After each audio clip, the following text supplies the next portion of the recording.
نحمدہ و نصلی علی رسول کریم۔ ایک سوال ہمارے پاس لاہور سے آیا کہ کیا یہ بیوٹی پارلر میں کئی مردوں نے یہ بیوٹی پارلر کھولے ہوئے ہیں اور وہاں عورتیں جا کر میک اپ مردوں سے کرواتی ہیں، اسی طرح جو مرد ہوتے ہیں یہ عورتوں سے میک اپ کرواتے ہیں، تو اس حوالے سے ہماری شریعت کیا کہتی ہے؟ دیکھیں، مرد عورت کا میک اپ کرے یہ ناجائز ہے، حرام ہے۔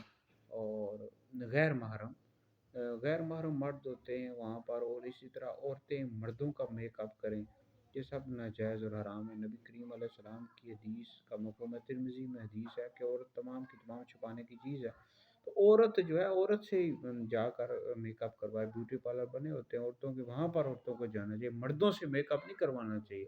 اس طرح جو مرد ہوتے ہیں عورتوں سے میک اپ کرواتے ہیں، بدنگاہی بھی ہوتی ہے، ان کو ہاتھ بھی لگا رہے ہوتے ہیں، اس کی ہرگز بھی اجازت نہیں ہے۔ تو عورتیں عورتوں سے میک اپ کروائیں، لیکن یہ نہیں ہے کہ کچھ عورتیں ہوتی ہیں عورتوں سے میک اپ کرواتی ہیں، ان کا ستر کیونکہ وہ صفائی کر رہی ہوتی ہیں، ستر دیکھ رہی ہوتی ہے، اس کی ہرگز بھی اجازت نہیں ہے۔ تو بہرحال عورت اس طرح آئی برو جو ہوتے ہیں چھوٹے چھوٹے کر دیتی ہے، یہ بھی جائز نہیں ہے۔ عورت عورت سے ہی میک اپ کروائے، ٹھیک ہے جی۔